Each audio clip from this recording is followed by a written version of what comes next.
Hey, friendo, Steve here. And Larson. And welcome back to Going in Raw, the only pro wrestling podcast you need to be listening to right here at youtube.com/Steve and Larson. Available wherever podcasts can be found. And of course, taped live at the Twitch, twitch.tv/Steve and Larson.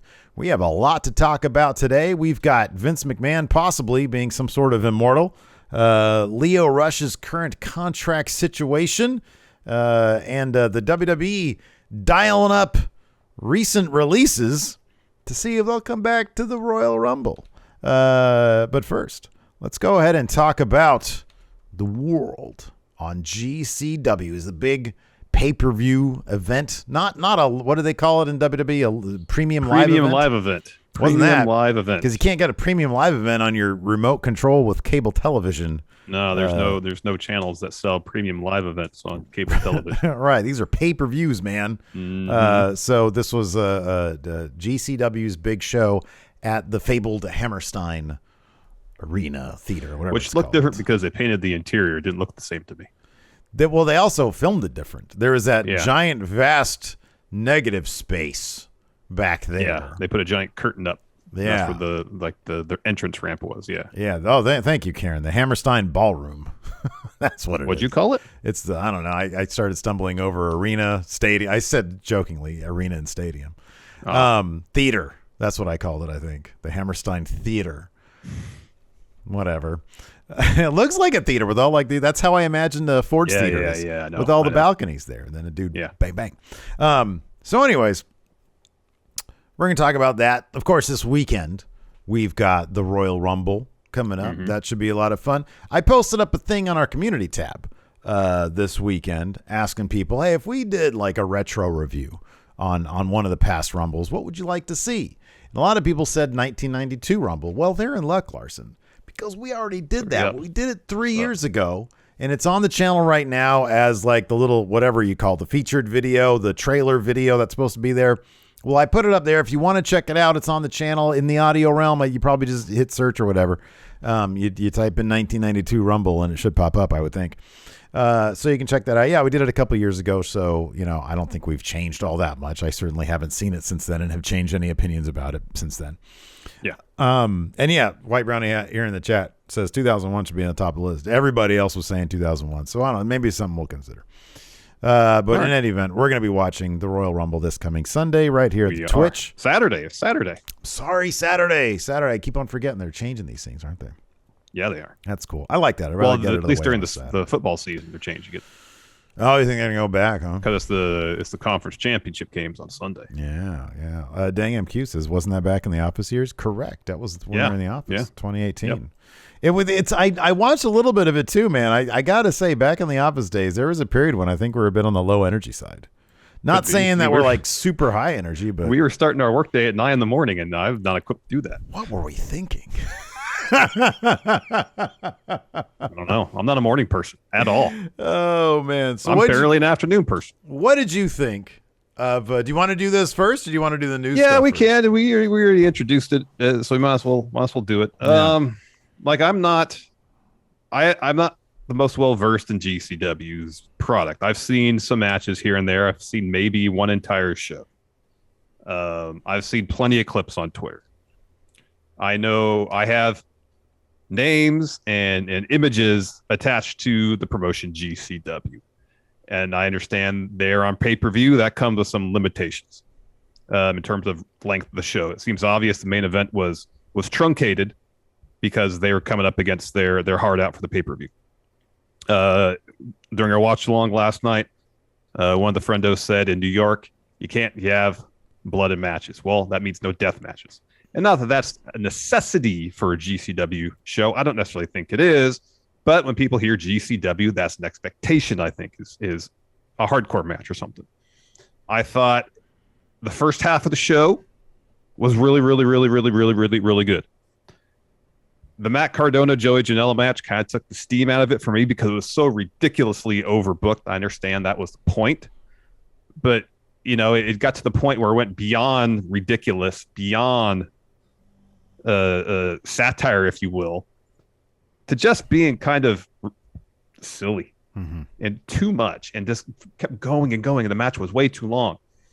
And from that point on, and then it was after that where you had some matches where you thought, okay, some GCW originals are going to go over. You know, you thought Alley Catch was going to beat Ruby Soho, Effie going to beat Jeff Jarrett. Didn't happen, and it seemed to take the air out of the show, at least from a TV viewing experience. It felt like the energy of the building went down quite a bit with after those matches. Yeah. So by the time Mox versus Homicide, the main event, the crowd got back into it because Nick Gage came out for the main event. Yeah. A bit, but then that match was cut short because of the hard out, so on and so forth. You know, when it focused on even like the Ruby Soho and Alley Catch and Jeff Jarrett FC matches, I thought were really enjoyable. Lots of fun. I don't know. It felt like the second half of the show. I don't know. It felt like some of the energy dissipated based on booking. Mm-hmm. You know, that's it. Well, if it wanted to be like, if GCW is sort of the modern day ECW had all sorts of issues back in the day. Mm-hmm.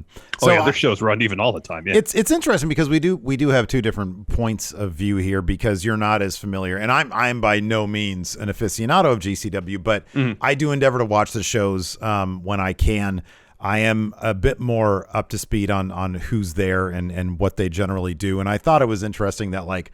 The first match on the main card, the brass ring ladder match, really featured the sort of the meat of GCW, you know, guys like Alex Colon, Jordan Oliver, Tony Deppen, Jimmy Lloyd, guys like that.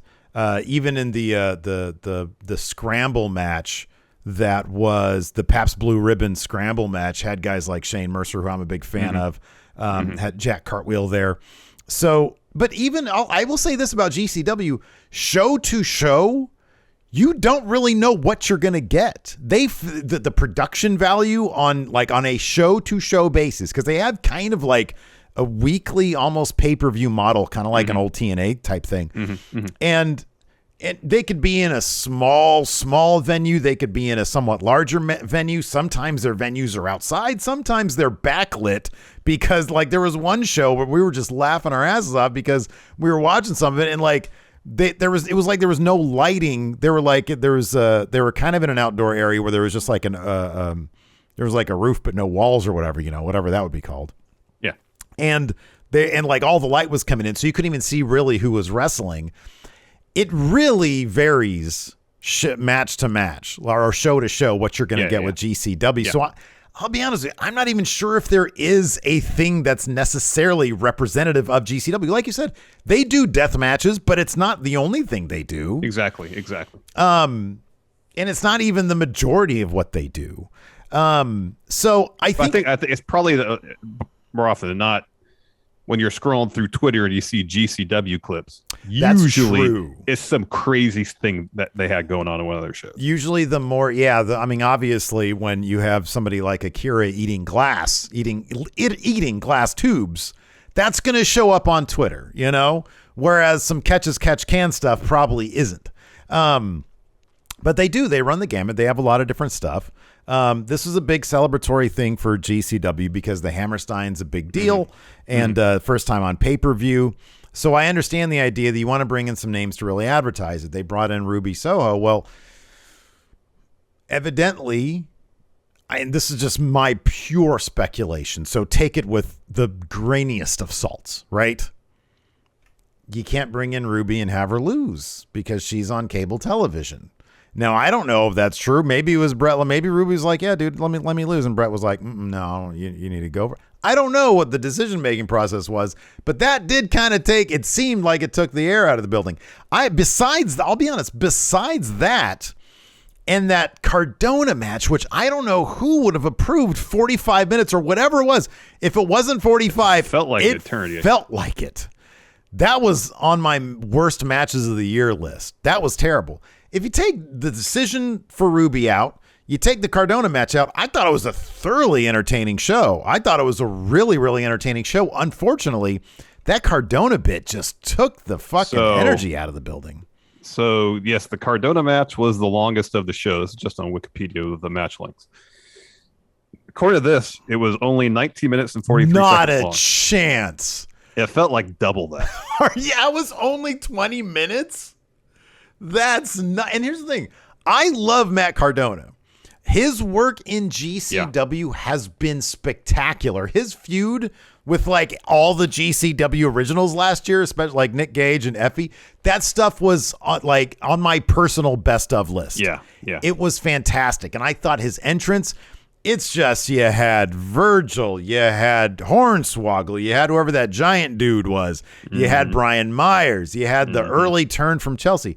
I understand that he was basically parodying, he was satirizing WWE. That's exactly what it was. That's what it was, yep. But my God, it was so long and obnoxious, and the crowd at a certain point was just like, I don't want to do this anymore. It's too much. It gets to the point where it's just too much. Exactly. So after that match, you had Ruby versus Alley Catch. That was under 10 minutes. Mm-hmm. You had Double J versus Effie. That was about a little bit over 11 minutes. Same with Mox and Homicide. And then the main event was 5.5 minutes. Yeah, because that Cardona match went so long, and they had to be out at the hard hour at like 8 o'clock Pacific. 8 o'clock, yeah. 11 Eastern. And so you could see, and I even wonder if the finish to that main event match was a slight botch because who was it? Was it Gage? Ended up pinning Mark Briscoe. Mark Briscoe, I think with like a backbreaker or something like that. And it looked like Jay was going to come in and break up the pin to set up like maybe a proper finish. And that ref just counted a 3 because they had like 3 minutes left. They had 3 minutes. Yeah, they wanted time, I'm sure, for Gage to get his post-match promo in. Yeah. So that being said, I give the show a thumbs up because I do think that, man, they put so much into it.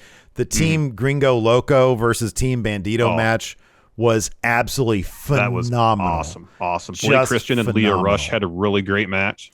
Yeah. Oh my gosh, they had such a great match, and I really like that Blake Christian got some mic time.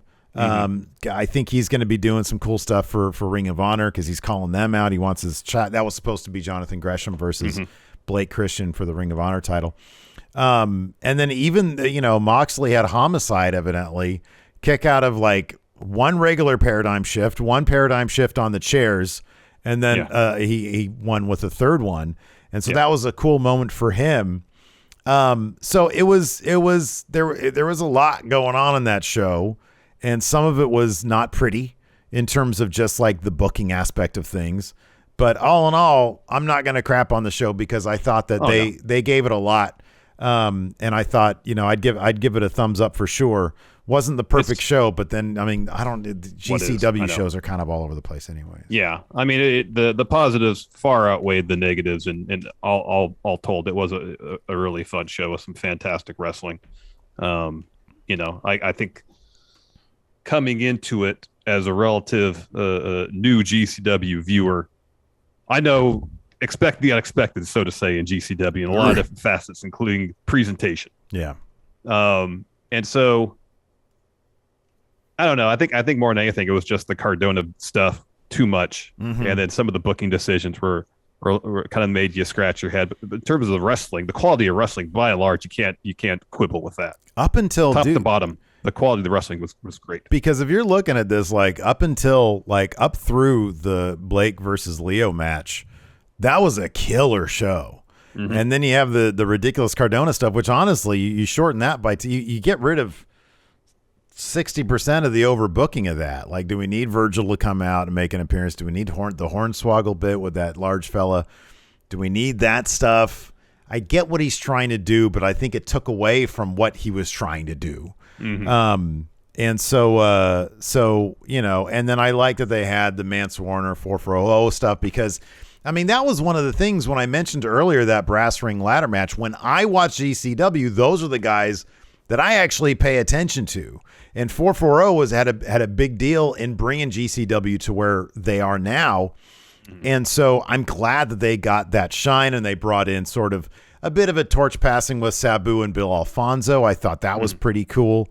So I don't know. I don't know how I'd feel if it went different with those two other matches, the Alley Catch and the Effie match, if they actually used it as, hey, these are our people and we're going to elevate them. Well, I mean, like this I was trying to wrap my head around why they might have made those decisions outside of any sort of backstage business related stuff. Like in terms of a story they're trying to tell. GCW is kind of the hot thing right now. Mm-hmm. It's got a lot of buzz, you know, and they're on the ascent, evidenced by the fact they just sold out the Hammerstein. Mm-hmm. Yeah. A lot of people want to work for GCW or work with GCW apparently because they're the hot thing in wrestling now. So maybe they're telling the story, or people coming to GCW, and it's a situation where, and again, I'm not sure the storyline makes sense to me either. So grain of salt, where people are coming in, hey, we want to be GCW too, and in the process, maybe inadvertently or advertently, kind of putting their own footprint on what GCW is. Mm-hmm. And at first, the GCW originals don't know how to deal with that. Mm-hmm. Like Cardona was like the first aspect of it. He's come and kind of reinvented a corner of GCW in his own image, more or less, you know? Yeah. Other people come in. Now GCW as a promotion, you know, we had this segment after the main event where the locker room empties out to celebrate with Nick Gage. Now, Nick Gage is the guy who leads the charge to capture GCW back from all these people coming in. Mm-hmm. Yeah. That's the best I can come up with. Yeah. Yeah, in terms of the storyline, and I don't know if that's the case or not, but we'll see. Yeah, I mean, the fact that you bring that up, like from a kayfabe standpoint, from a storyline standpoint, what you're saying is actually kind of true in real life. GCW's at a point right now where, because of their elevated status, and they've been able to do very creative, interesting things with a guy like Matt Cardona, that does make them a location beyond WWE. AEW, Impact. It's like, oh, there's this place that's making some money. I can make some money over there and do some interesting stuff.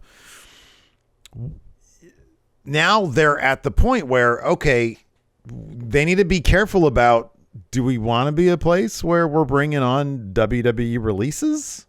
Mm-hmm.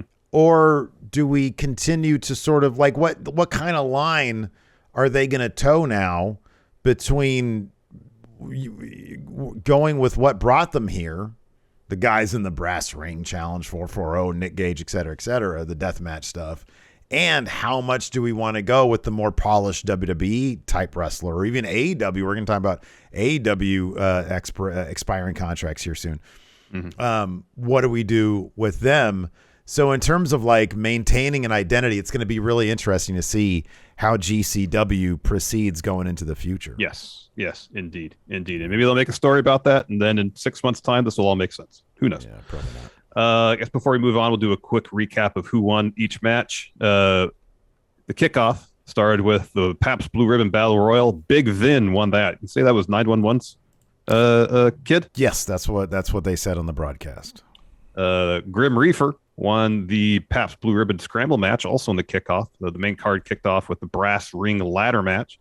That was won by AJ Gray, beating PCO, Alex Colon, Jordan Oliver, G Raver, Tony Deppen, and Jimmy Lloyd. And you had Team Gringo Loco defeat Team Bandito. Fantastic bout. Oh my gosh. Holy shit. That was that 3-man, the chicken fight with the destroyer off the top. Oh, that was insane. Dudes stacked on a dudes on top of dudes.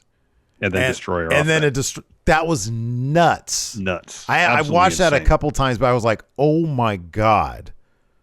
Yeah, that goes on like possibly match of the year candidate. It was great. And then you got worst match of the year 2 matches later. Yeah, I know. Blake Christian defeated Lio Rush, another fantastic bout. Matt Cardona eventually defeated Joey Janela. Mm-hmm. And then we had the Mance Warner 4-0 bit with Sabu, Bill Alfonso. Alfonso called the pin, or counted a pin. That gave a win for Mance Warner and what's his name, Matthew Justice. Yes, yeah. Shout out to Bill Alfonso for not looking any different than he did. He actually looks better than he did back. Yeah, he did what 25. He looked pretty rough years back ago. then. He looked pretty rough back then. But I love when you see people and there's like, oh boy, I'm not sure how long they're gonna last, and they turn it around and. You know, like also, X-Pac. Like X-Pac was on the show. He looked like even Jeff Jarrett looked like $1 million. Jeff Jarrett was jacked. He was jacked. Jack Jarrett. He was jacked. Yeah. Ruby Soho defeated Ali Catch. Double J, Jeff Jarrett, defeated Effie. John Moxley retained the GCW championship, defending Homicide. And then the Briscoe brothers had open challenge for the GCW tag titles. It was answered by Nick Gage, Matt Tremont. They won. And Matt Tremont, I mean, he had retired back in 2020, so it was kind of a big deal. we kind of glossed over, but that he also got messed up. He had a match against that Sushi Onita late last year. Yeah, he did. That's right. And he got messed up pretty bad. He did. Yeah. That Ruby Soho Alley Catch match, it was really good. It was a really good match, and it took a strong finish from Ruby Soho. I think it was like a top rope or second rope eat defeat or whatever it is. Yeah, whatever. Right kick, what it used to be called. I can't remember what she calls it now. Yeah. Good stuff. Let's take a quick break here to get a word from our sponsor, BetterHelp. Several years ago, I was dealing with severe anxiety, and I learned how important it is to talk to a therapist. But I also learned that it can be really difficult to find the right person to talk to. Today, BetterHelp is providing a safe, convenient, and private online environment where your needs will be assessed. You'll be matched with your own licensed personal therapist. BetterHelp isn't a crisis line, nor is it self-help. It's professional counseling done securely online, and you don't have to limit yourself to counselors in your area. BetterHelp services are available worldwide, so you can find the expertise you need regardless of location. BetterHelp is dedicated to facilitating great therapeutic matches, all without having to sit in another uncomfortable waiting room. You can send your counselor messages whenever you want, or you can schedule regular phone or video sessions. And BetterHelp has made it free and easy to change therapists if needed. We want you to start living a happier life today. As a Going In Raw listener, you'll get 10% off your first month by visiting our sponsor at BetterHelp.com/raw. Join over 1 million people who have taken charge of their mental health. Again, that's BetterHelp, HELP.com/raw. Anyways, let's talk about the WWE. Sure. Going from GCW to WWE. This is kind of interesting because Bruce Pritchard, of course, talking about his boss possibly stepping away from WWE, I guess, kind of. He says, during a recent episode of Something to Wrestle, his podcast, on the 2005 Royal Rumble, Bruce Pritchard was asked by Conrad if he thought Vince would still be running WWE at the same level he was 17 years ago. To which Bruce, if he had ever thought that would happen, to which Bruce responded, yes. I always felt Vince McMahon would continue running WWE past the early 2000s. Absolutely, yeah. I can't imagine him not doing it. I'm sure he'll continue to do it probably for the next 25 to 30 years. His mom's 101 and still going, so, he shows no signs of slowing down at all, and he's a freak of nature, and it's hard to imagine it without him, and I don't think we'll have to imagine it without him for a long time, Larson. He's here forever. Those transcripts are from Post Wrestling, by the way. Yeah. I mean, his mom's 101, but I think his dad passed at like 70 something, 80 something like that. Yeah, I remember exactly. I think that he's going to sell the company in 2 years and he's going to be done with it. Or he could sell the company with the idea that he remained in charge of the day-to-day operations of. What do you expect Bruce Pritchard to say? Yeah, I know. I mean, come on, man. He's one of the yes men that CM Punk, one of the glad-handing yes men that CM Punk used to talk about, and he's still there. And of course, he's not going to be honest about this, or maybe he really does feel this way. I don't know. If I was around Vince, I'd probably feel the same way. Oh, if you're around him on a day-to-day basis, knowing he sleeps like 4 hours a night, works 18 hours a day and works out the other 2 and has been doing that for 40 some years, you'd probably be like, oh, this man's going to live forever. Man, I love sleep. I love sleep. I can't do just 4 hours a day. Heck no. I couldn't when I was in my 20s. Oh, Frederick here has a fact check. Fact checker Frederick says Vince Sr. lived to 69. Nice. So yeah. I don't know. Like we'll see. God, I hope he's not. I can't keep doing this, man. I can't keep watching this shit. Yeah, I know. Oh man, I'm joking. I enjoy WWE. I mean, kind of for the most part. I don't know. Somebody on Twitter again asked me, if you didn't do this for a job, would you still watch? I'm like, I'd watch the pay-per-views because pay-per-views are a good indication as to whether or not their programming's crap or not, and I'd let that dictate whether or not I give them more of my time. Exactly. Because generally, also pay-per-views are enjoyable shows. Pay-per-views are fun. Yeah, and you get all the recaps, so you know what's going on. You actually get good wrestling, like from top card, bottom card, throughout the whole show. Yeah. Pay-per-views, or if you want wrestling in WWE, you got to watch pay-per-views. Yeah, pay-per-views are fine. Let's talk about a guy who used to be in WWE, now used to be in AEW, Lio Rush. Of course, he announced on Twitter that he quote, on February 14th, my contract with AEW will expire and I will become a free agent. Yeah. So obviously, given what happened, less than a month ago with Tony Khan's tweet in response to Big Swole's podcast and Lio taking to Twitter to tell Tony Khan he should apologize to Big Swole, something he should do and has yet to do. The optics of this aren't great for AEW. A little weird. It is a little weird. Fightful potentially offered up some context because one of the weird aspects is 5-month contract. Yeah, it was which is what it would be. It wouldn't roughly be, but yeah, that's the thing. It's like roughly, it's like 138 days or four months and 19 days or something weird. It's not, you can't tell like when the start date actually was. Roughly 5 months. So that seemed like a weird, like if it's 6 months, all right, that's like a half a year. It's like a round number that might make some sense. Less than 5 months is weird. So Fightful offered this up as some potential context. We don't know, maybe on why Leo's deal might have been so short. Rush had an interview with Fightful recently, and this is what he said about his contract situation. Quote, I got offered a deal initially and things happened, things changed. The world of wrestling has changed. I will say this is no secret. This is me pointing out the obvious. I'm a lone wolf. I go where I want. I like putting things on my resume. I like working different places and wrestling anybody and everybody. We've seen that since I left WWE. I've been to AAA, MLW, AEW, New Japan. My independence is very important. It's very important for my mental stability. I never like being stuck in one spot, especially I don't have control over that. This is the times we are in with wrestling right now. It's a beautiful thing that you can have someone be signed here, but also work there and sign multiple deals, but still be able to pop up. We just saw Mickie James get announced for the Royal Rumble. That's incredible. It's no secret. I'm on a deal with AEW, but I'm also on a deal with New Japan. I'm also doing my own things back at home. It's pretty open-ended, and it's exciting. Yeah. Like you said, the optics are just odd, you know? I mean, he was one of the more vocal guys to call out Tony after that tweet of his. And I was really happy to see that.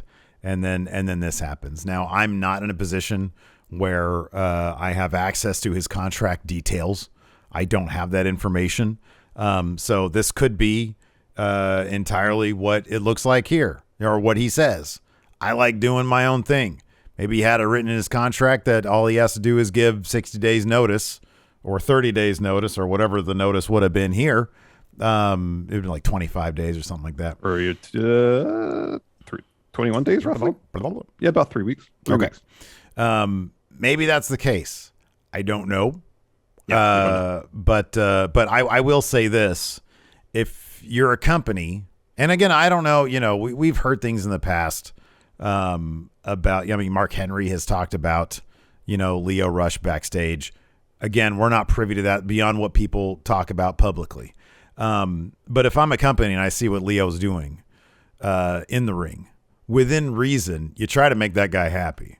You try to put him in a spot where he's going to be in the ring as much as possible.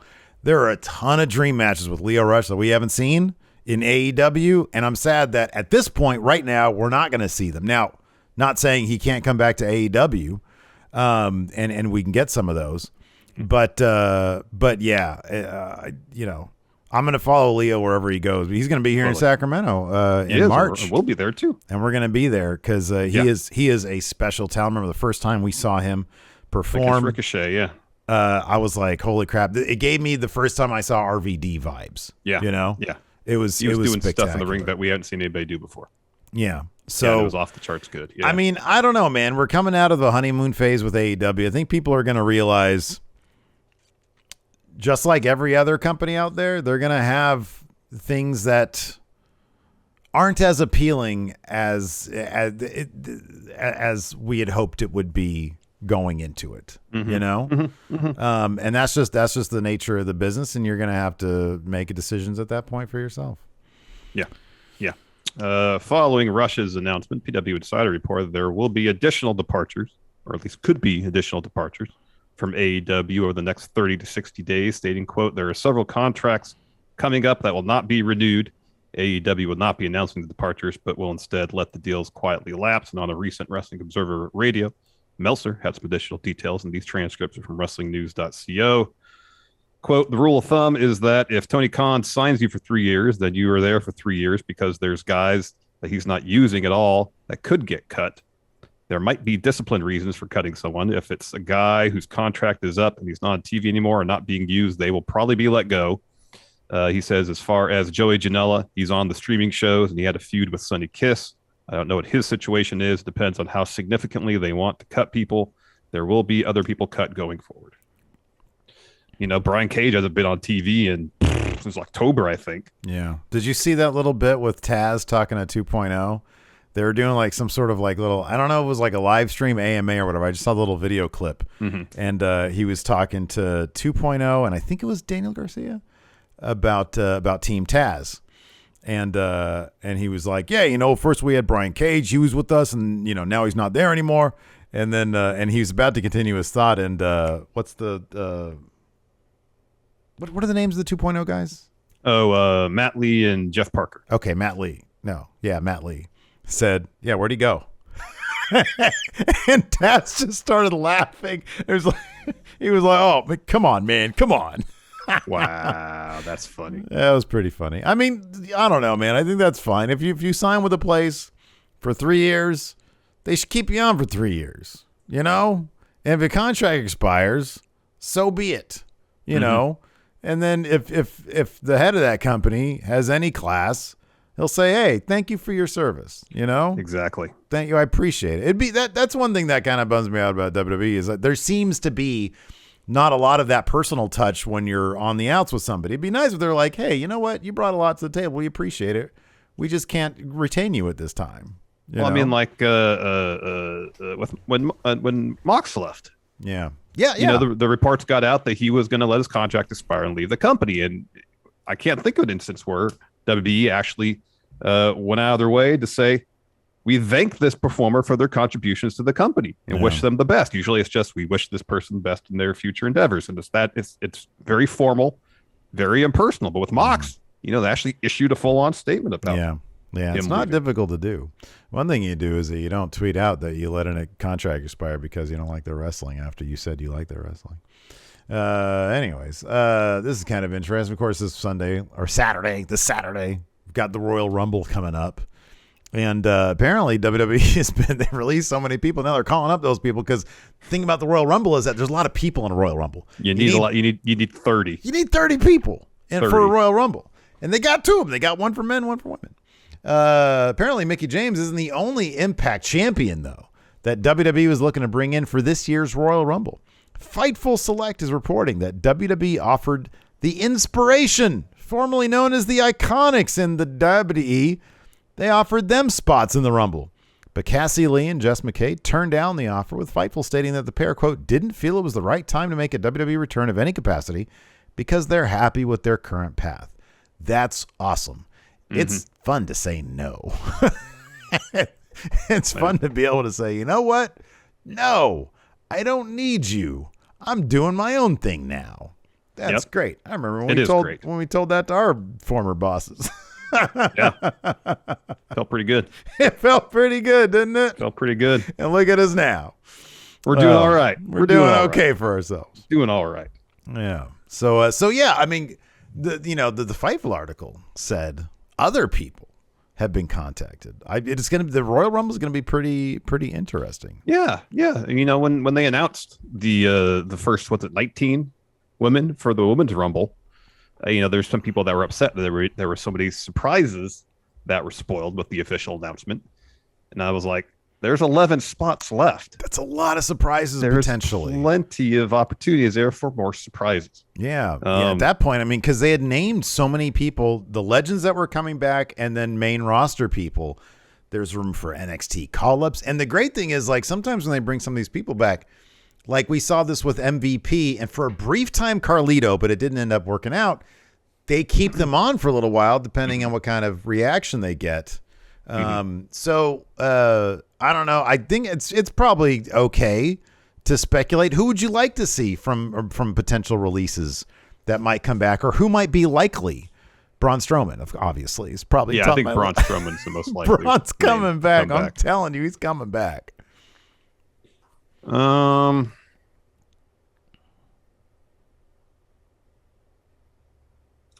don't know. Like you'd think Bray maybe, but at the same time, based on the rumors, I'm sure the WWE put out there that he was hard to work with. Oh yeah, that's got to rub you the wrong way. You can't do that shit.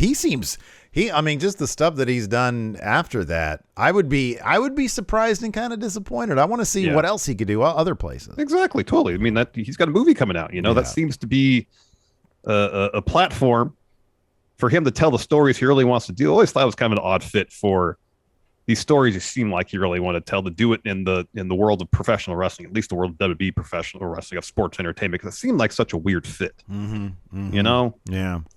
Karen here brings up Daniel Bryan leaving on exceptionally good terms with the WWE. The thing is, with all the people who have moved on, like Cardona and Bryan Danielson, if they did come back, they would never do this. Or maybe they would, given that Seth Rollins, they literally said Mox apparently 3 times on SmackDown. I only noticed once. You noticed twice. Apparently there was a third time, according to one of our friendos in the comments. I would love for them to acknowledge what they're doing outside WWE, like they have done with Mickie James. Bring Matt Cardona in with his internet title, with Chelsea Green. GCW Matt Cardona, not Zack Ryder, but Matt Cardona. If you're going to bring Daniel Bryan back, make him Bryan Danielson. Yeah. Cardona there's a good chance. I think he could be on there, depending on the nature of his Impact deal. But I think obviously there's been conversations between John Laurinaitis and Scott D'Amore. I think Mickie James talked about those conversations, and even the Fightful article showing up in the Rumble. The Fightful article suggested the Iconics were the same way. Like Impact would have let it happen. So it would be weird if they did. Well, I don't even know if he's like. I don't know the contract signed. Status, with Impact. I don't know either. Yeah. So it'd be interesting, but I think Cardona's probably a good pick to show up in the Men's Rumble. Yeah, that'd be pretty great. Let's see here. There's a Raw tonight. It's Monday, so there's a Raw tonight. There is a Raw tonight. It's the go home. It's the go home for the Rumble, for Raw at least. Yeah. So how many people? What's the overall? How many people do you think are going to be thrown over a top rope tonight? 7. Let's do 6.5. Let's do 6.5. 6.5. Over under 6.5. What do you want to bet?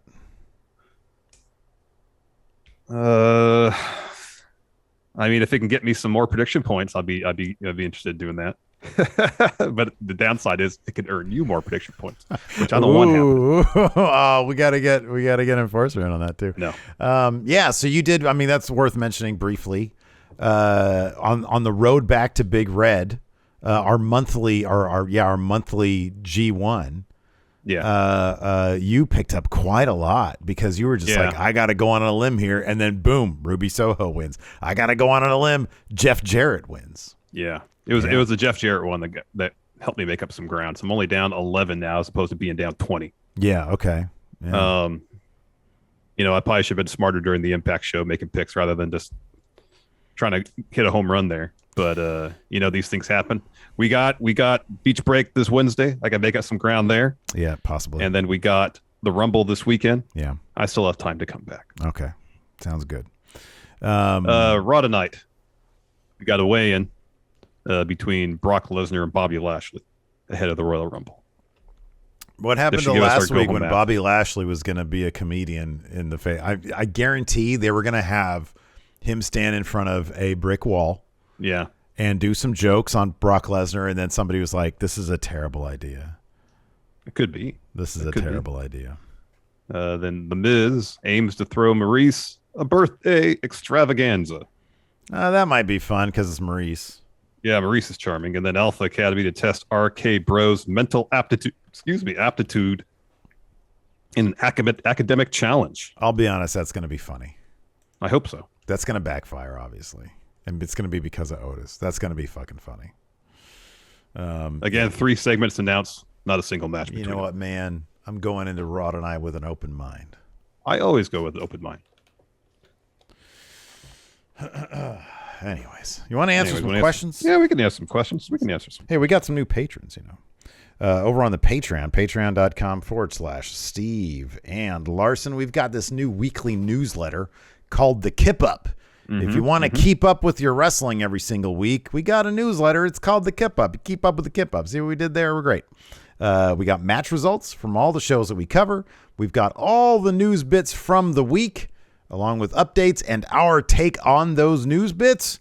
We've got Friendo news, including Numbers Don't Lie standings, all that great stuff. $5 a month. You get the Kip Up every single week. Every single Friday it drops. So if you don't have time to watch all the wrestling shows, you can check out that newsletter. And you also get Going in Raw in the audio realm ad-free. We got a lot of great sponsors here on the show, but if you just want to get to the good stuff, you can get that. Patreon.com/Steven Larson, $5 a month. We also have bonus content and a lot more. Go check it out. Yes, keep up with Kip Up. I was trying to get that in there. That's a clever catchphrase. It's very, I know. I came up with that. Trevor Erickson, new patron. Jacob Juhaz, new patron. Thank you very much. We appreciate so much. the support. Thank you. Juan Guerrero Jr., the first question here. Now that GCW has run Hammerstein Ballroom, what would you say should be the next benchmark they can accomplish to further solidify their growth? You need a huge outdoor show, which for them I feel like would be like like 12,000, like do a minor league baseball stadium or something like that. That'd be cool, but make sure you light it properly. Make sure you don't have like an overhanging thing that like backlights everybody. Yes. Yeah, that's good. That's good. Russell Dude, which Friendo Championship Wrestling character would you love to see show up in the Royal Rumble? I mean, it's got to be the ultimate underdog. It's got to be Butch Bacon, right? It's Butch Bacon. That'd be huge. That'd be massive. That'd be huge. Jason Lewis, which NXT or UK stars would you most like to see make the Final Four in the respective Rumbles? Mako Satomura. I'll do 2 women and 2 men. Mako Satomura and Ginny. Mm-hmm. And then in the men's side of things, Ilya and this could be NXT 2.0 or NXT UK. Sorry, I should have specified. NXT 2.0. No, none of them scrubs. Wow. Give me Sam Gradwell and Ilya from UK. So for the men's Rumble, I'll say Ciampa, Dunn, Roderick Strong, LA Knight. That's your Final Four for the Rumble.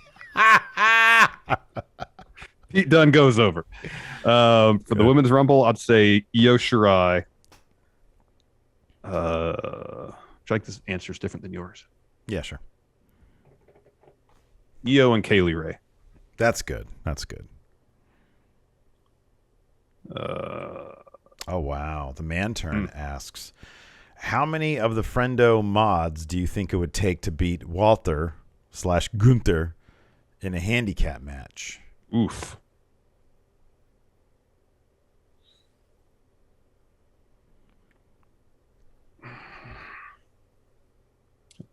Depends what kind of match it is. Okay, if it's a no DQ match. Yeah. I think less. Yeah. Oh, well, but if it's standard. Maggie just says me and Bex. You're welcome. I'm not going to disagree with that. 2. No, I won't either. 2. On the other hand, you get all these other big dummies like the Enforcer, Man Turn, Dope. Throw them in against Walter. I kind of feel like they stand no chance. Again, it depends what kind of match it is. Don Wagner's good. He'll do it. He'll get the job done. Don Wagner versus Walter 1-on-1. Wow. He's watched a lot of John Wick. That's true. He's seen a lot of John Wick. That is a good point. So I think he's good. Nikyle says, is the line I'm going to end your career used a bit too often in wrestling? I get that kayfabe blood feuds need to be spiced up, but has there been a time where a wrestler really wanted to end someone's career on purpose? I don't know about on purpose. Yeah, I don't know. Wait, has there been a time where a wrestler really wanted to end someone's career on purpose? Like as a shoot? Like when shit goes wrong? That's how I'm reading this, yeah. I mean, we did a whole top 10 about Jonathan Thonso example brings up Sexy Star. Yeah, New Jack to Vic Grimes. That went a bit further than that, though. He said,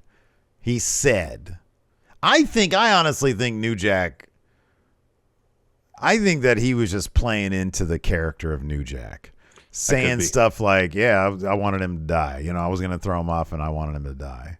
On the other hand, I don't know how you chuck a dude off that scaffolding and not expect him to be okay. I don't know. Vic Grimes got so lucky that second time in XPW. I know. So lucky. I know. That was just fate protecting that dude. I know.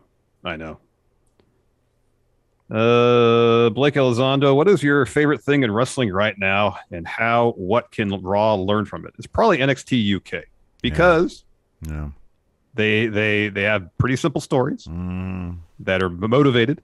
They actually have well-developed characters that have some dimension, that aren't gimmicks for the most part. Yeah. You know, and then they take those characters, they set up basic storylines, and they put on matches that are generally really, really good. In like 1 hour, I get basically what I want from my professional wrestling. Yeah, they tell stories. They'll even circle back around for like some long-term shit. Yeah, no, I agree. I feel like more than any other company right now, at least that I watch on a regular basis, NXT UK is doing it right in terms of how I like wrestling. Yeah, right. Yeah. Don Wagner says GCW was electric and a fantastic experience to say the least. What popped you the most, and what was your favorite chant? Maggie has it right. It's "Fuck Bully Ray." That was my favorite. That was the chant. best. That was the best chant. So the moment popped me the most was the Canadian Destroyer off two dudes' shoulders. That was nuts. There was a dude on top of a dude on top of a dude. Gareth asks here, Slim Jim decides to revive their classic marketing campaign, is now in search for the next wrestling spokesperson. What wrestler from any promotion would you like to see snap into a Slim Jim? Von Wagner. Snap into a Slim Jim? Come Tuesday, I'm going to snap into a Slim Jim. You would say it, but it almost sound like he's asking a question. Snap into him, Slim Jim? Oh, old school Otis? Bazuki Goon says old school that'd be Otis. good. Oh, yeah. Snap into a Slim Jim. Shotzi. Those are some good answers here. Shotzi. Miro, that'd be a good one. Yeah. Oh. All good answers. Supersonic X, any chances Asuka shows up in the Rumble this coming Saturday, maybe after the Becky and Doudrop match, or during the Women's Rumble match, or after the Women's Rumble? I would be surprised, assuming she's cleared for her to be in the Women's Rumble. I think it would not shock me at all if she showed up. She might be Final Four too. It's possible.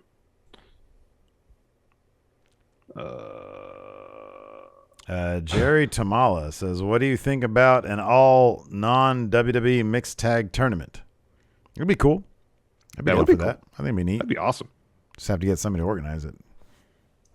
Yeah. Harvest, which WWE champion would you like to defend? Which WWE champion would you like to see defend their title outside of WWE, against who and where? So one WWE champ to defend outside of WWE. Who would it be? It would be...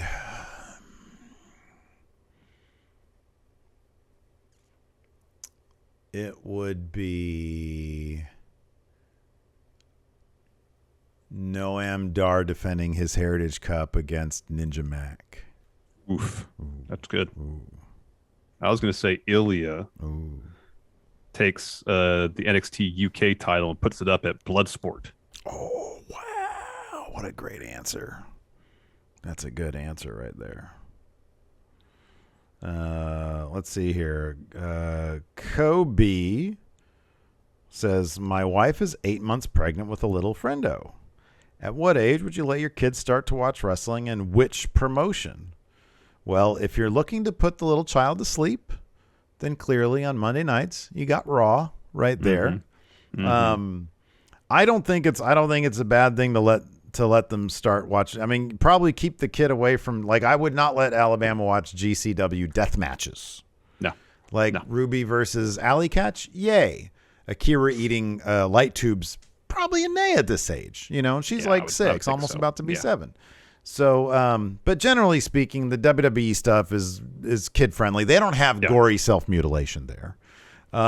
So I would say WWE is good at any time, because it's either going to bore them or they're going to think it's weird. But it's pretty harmless stuff. So I think. Well, I think both my kids, like, I would watch it with them around, you know, after they were like About 5 or 6, I think. I'll explain to them this is what's happening. Yeah. It may look like they're fighting, but it's all choreographed, and assuming everything goes right, nobody's gonna get hurt. Yeah. So I just like, yeah, it's all fake. Well, I know how some wrestlers take that term, so I don't want to explain to my kids that pro wrestling is fake for fear of upsetting them. Well, you know what? They can't tell me how to raise my kid. Oh man, my mom she's like gleeful about it when I try to turn on at her house. Oh, this is fake. Like, why are you so angry?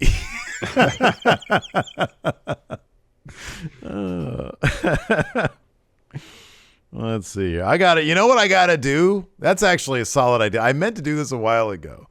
What I need to do is I show my mom Samoa Joe versus Necro Butcher reaction video. There you go. And then I'll be like, see, old hag, this ain't fake. You still think it's fake? Still think it's fake now? Then or Samoa Joe versus Jay Briscoe, where he's got all that coagulated blood hanging off his face. Right. You think that's fake? She's going to be like, it's all gory self-mutilation. Yeah, that's what she'll say. Greg Morris says, I get actual pay-per-view as massive exposure, but would sticking to online pay-per-view be beneficial to GCW after their main event is that short? Or you just time out your shit better, maybe. I don't know. I don't know their business, like, I don't know what it costs to get on pay-per-view or whatever, but if they made a shitload of money, just do a big 4, Yeah, exactly. I wonder if it's a situation where this is kind of like a one-time deal to see how it goes, or if this is going to be a regular thing now. Don't know. Yeah. Cameron asked if you could book a higher power storyline for AEW, who would be the higher power and why is it Cody? Oh, how great would that be? That's awesome. Or would Cody not want to be the heel say, I'm not going to be the higher power. I'm going to be the one that takes on the higher power. You do what they should have done in the first place. Kane should have been the higher power. How cool would that be? Because then, like, what if you put Kane in, like, sort of a cool variation of his red outfit, but it's like, like black on black leather or something like that, or like pewter or something cool like that. Yeah. And then he's the higher power, and then you're sort of making a bigger deal out of Kane back then, who seemed to be primed to be a bigger deal, but he always just came off as Undertaker's little brother, I know. He should have been the higher power, not stupid. Yeah, that'd Vince. be cool. Or bring Christopher Daniels in like they were supposed to. So yeah, do that. Or but for Cody, make it Dustin. Have him be the higher power. It'd be cheesy as hell. I know. That'd be so cheesy. I know. There you go. White Brownie has the right. Higher power should be RoboCop. We'll end on this one. From Blue says, so they had the Royal Rumble in Saudi Arabia became the greatest Rumble with 60 men. With WWE announcing that the Elimination Chamber will be at the next Saudi Arabia show, what does the greatest Elimination Chamber look like? It's 12 pods on top of another chamber. That's what I was going to say. One chamber on top of another, yeah. But get this. The chamber on top has trap doors. Exactly, yeah. Ah! That open at random intervals. Yeah. And then one of the pods has like a tiger in it. There you go. And it like might open and everybody has to scramble to their pods. And then it's like in Fall Guys where you have to go on the memorize the pattern. It's like that. Yeah. And there's like a tiger just roaming around the elimination chamber. And then hopefully it goes back into its pod at some point. But if it doesn't, dude, you got to hope that trap door opens. Yeah, right? Oof. That's terrible. Oof. Man, that was great. Pretty scary, man. Anyways, that's going to do it for the show today. Thanks, everybody, for tuning in. We appreciate it. Twitch chat, stick around. We're going to raid somebody. Till next time, we'll talk to you later. Goodbye.